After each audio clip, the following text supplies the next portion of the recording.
네, 그럼 여기서 노사협상장이 마련되어 있는 코레일 서울본부 연결해서 협상 상황 어떻게 움직이고 있는지 그리고 이번 파업에 대해서 전반적인 내용은 어떤지 짚어보도록 하겠습니다. 오정권 기자. 네, 코레일 서울지역본부에 나와 있습니다. 네, 일단 협상이 계속돼야 될 것 같은데 지금 협상을 하고 있는 겁니까? 안 하고 있는 겁니까? 한마디로 하지 않고 있습니다. 이곳 코레일 서울지역본부 8층이 원래 협상장이었는데요. 어제 오후에 잠깐 노사가 만나는 것을 제외하고 지금 사실상 협상은 없습니다. 다만 전화 등을 통해서 실무진 간의 협상이 있을지는 모르지만은 지금은 파업 돌입 국면입니다. 현재로서는 파업은 협상은 없는 것 같습니다.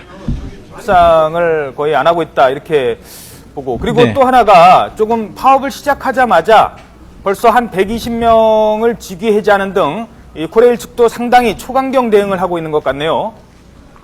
네, 그렇습니다. 조금 전에 최연의 코레일 사장 그리고 국토교통부 2차관이 이번 파업을 불법이라고 규정을 하면서 엄정 대응하겠다고 천명을 했는데요.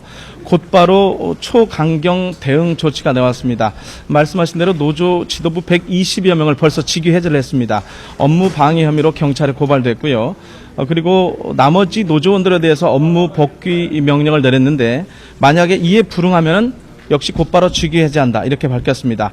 한마디로 말씀하신 대로 초강경 대응인데 아직 파업 참여를 망설이는 조합원들에게 강력한 메시지를 주면서 파업 사태를 조기 종식시키려는 뜻이 아닌가 분석이 됩니다.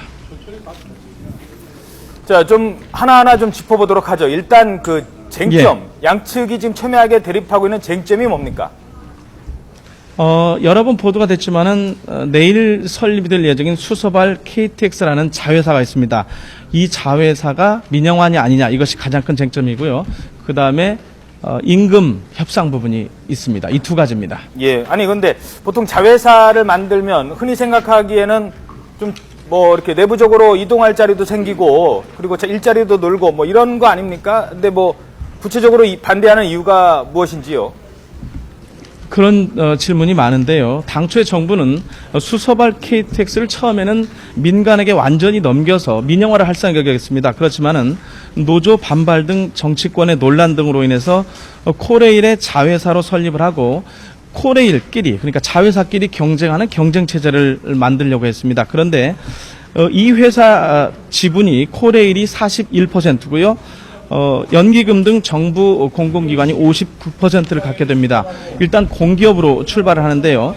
노조는 이 회사의 정관을 바꿔서 나중에 민간에 팔아 넘겨서 결국에는 민영화를 할 것이다. 이것이 노조의 생각이고요. 코레일 측은 절대로 그런 일은 없다.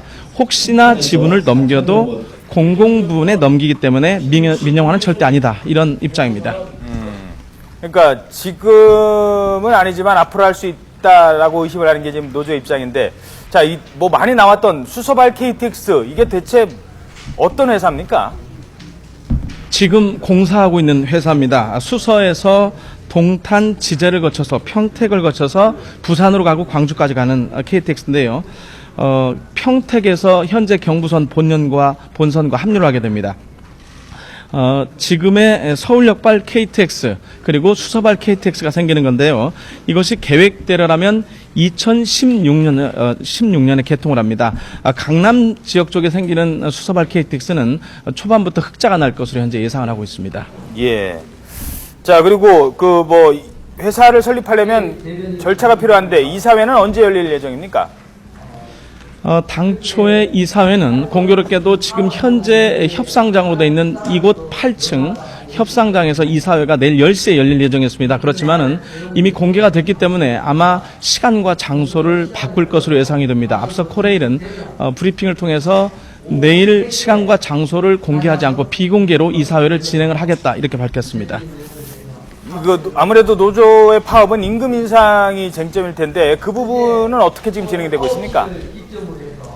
임금 인상도 현재 파업의 명분이고 협상의 조건이긴 합니다. 노조는 현재 6.7% 인상을 요구하고 있는데 사측의 기본 입장은 동결입니다. 왜냐하면 공기업 부채 문제 때문인데요. 다만 정부에서 제시한 공기업 가이드라인 2.8%까지는 협의할 용의가 있다. 이렇게 지금 얘기하고 있습니다. 8%는 협의할 용의가 있다.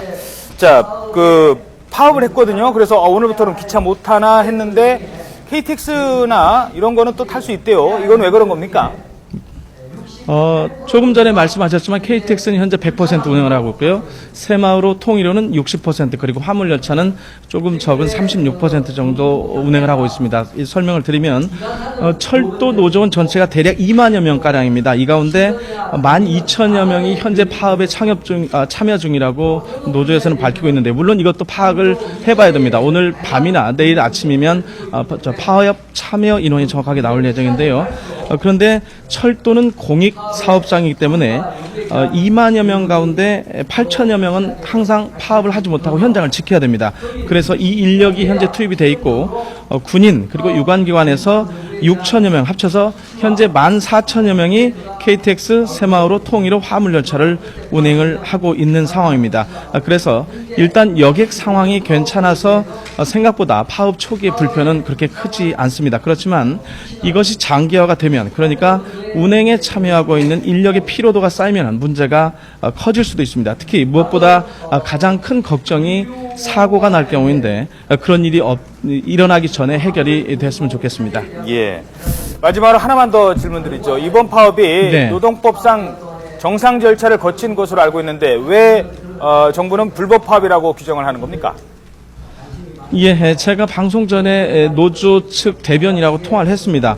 노조 측은 쟁의 조정 등 노동법상의 절차는 전부 다 마무리해서 정상적으로 진행을 했습니다. 그리고 명목상에 말씀드린 대로 임금 부분도 포함이 되어 있습니다. 다만 말씀드린 가장 큰 쟁점인 수서발 KTX 설립 반대가 근로 조건과 과연 연계가 있느냐 없느냐가 쟁점인데요.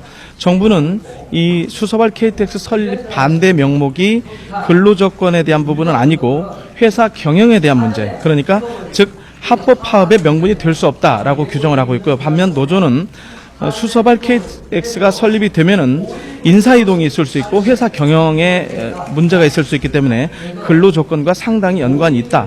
그래서 파업의 명분이 될 수 있다. 그래서 불법 파업이 아니고 합법 파업이다. 이런 주장을 하고 있습니다. 자, 파업이 좀 잘 정리됐으면 좋겠습니다. 지금까지 오정권 기자였습니다. 수고하셨습니다. 예.